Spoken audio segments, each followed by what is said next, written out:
अस्सलामुअलैकुम फ्रेंड्स आप मेरे चैनल पर पहली बार आए हैं तो प्लीज़ मेरे चैनल को ज़्यादा से ज़्यादा सब्सक्राइब कीजिए, लाइक कीजिए, कमेंट कीजिए। शुक्रिया। ये बात आज से लगभग 200 साल पहले की है, जब पूरी दुनिया में धीरे धीरे यह खबर फैलने लगी कोई इंसानों का खून पीकर उन्हें मार रहा है। वो दिन ज़्यादा दूर नहीं था जब ये खबर हमारे राज्य में गूंजने लगी। लोगों में यह खबर बहुत तेज़ी से फैलने लगी। प्रेत जैसे डरावने लोग जिनके 2 बड़े दांत हैं वो हमारे राज्य में घुस आए हैं। उनके बारे में भी वहाँ के लोग कहते थे कि वो हवा की तरह तेज़ है। कुछ दिन बाद ही ये बातें सच होती दिखाई देने लगी। एक दिन एक लड़की अपने घर में सो रही थी, तभी वहाँ पर प्रेत जैसा दिखने वाला प्राणी उसके घर में घुस गया। उसके बाद वो प्रेत उसको अपनी हवस का शिकार बनाकर उसके गले पर काट लेता है और उसका खून चूसकर उसे मार डालता है। उसके बाद तो जैसे ये सिलसिला ही शुरू हो गया। आए दिन किसी न किसी आदमी या औरत की लाश मिलती थी और लाशों के गले पर दांत के निशान मिलते थे। तब सभी ने ये प्रेत जैसे दिखने वाले प्राणियों का नाम रक्त पिशाच रखा। ये तो बस रक्त पिशाचों की कहर की शुरुआत थी। पिशाच के डर से अब रात में लोगों ने बाहर निकलना भी बंद कर दिया, क्योंकि पिशाच रात को ही बाहर आते थे। पिशाचों को जो लड़की या औरत पसंद आती थी वो उन्हें अपने हवस का शिकार बनाकर उनका खून पीकर उन्हें मार डालते थे। और जब कोई आदमी या औरत उन्हें ज़्यादा पसंद आ जाता था तो वह उन्हें काटकर अपने जैसा बना देते थे, जिससे वो आदमी या औरत अब इंसान नहीं रहते थे, वो उनके साथ ही चले जाते थे और उन्हीं पिशाचों की तरह पिशाच बनकर इंसानों का खून पीते थे।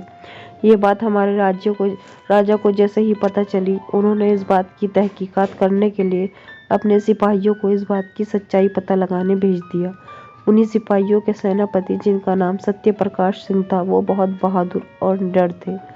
उन्होंने राजा की आज्ञा का पालन करते हुए इस बात के तहत कहा तक जाने का विचार किया। ये राज्य में अपना भेष बदलकर प्रजा के बीच चले गए और वहां उनको पिशाचों के खौफ का कहर पता चला।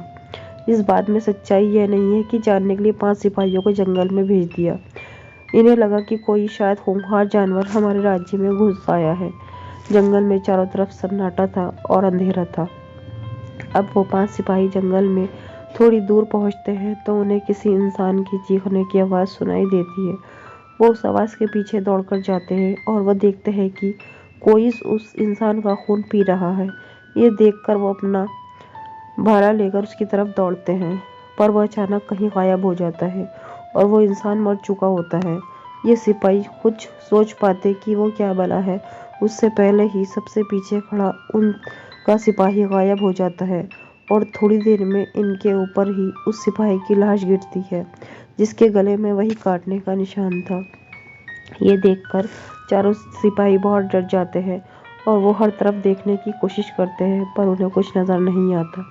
तभी सामने से बहुत तेजी से एक पिशाच उन पर हमला करता है और एक सिपाही को पकड़कर उसका खून चूसने लगता है। बाकी सिपाही उस पर अपना भाला चलाते हैं, पर उसे कुछ नहीं होता।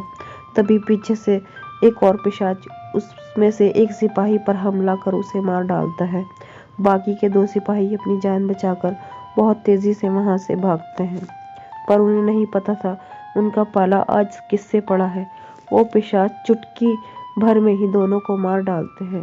जब सुबह होती है और सिपाही वापस नहीं आते, तब सेनापति सत्यप्रकाश को ये बात खटकती है और इस बात का पता लगाने के लिए वो खुद सुबह उस जंगल में जाता है और उन्हें वहां उन सिपाहियों की लाशें अलग अलग जगहों पर खून से लथपथ मिलती है। तब सेनापति को लगता है कि वो पिशाच शायद सच में है और वो शायद इसी जंगल में है।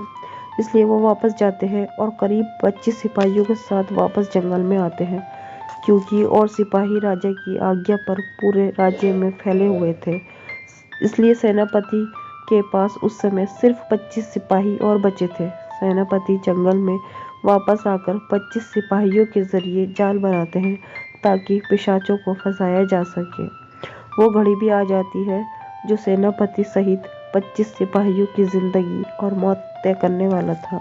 रात होती है और सारे सिपाही छुपे रहते हैं, पर पिशाचों के आगे एक भी जाल उनका साथ नहीं देता। पिशाचों ने सिपाहियों के खून को सूंघ लिया था और वो जहाँ छुपे थे वहाँ पहुंचकर उन्हें मारने लगे। धीरे धीरे सिपाहियों में भगदड़ मची। तब सेनापति ने उन्हें अपने पास आकर एकजुट होकर पिशाचों से लड़ने को कहा। जब बचे सिपाही सेनापति के पास आकर खड़े हुए तो उनकी गिनती 25 से 13 हो चुकी थी। तभी उन्हें चारों तरफ से अजीब अजीब सी आवाज़ें सुनाई देने लगी।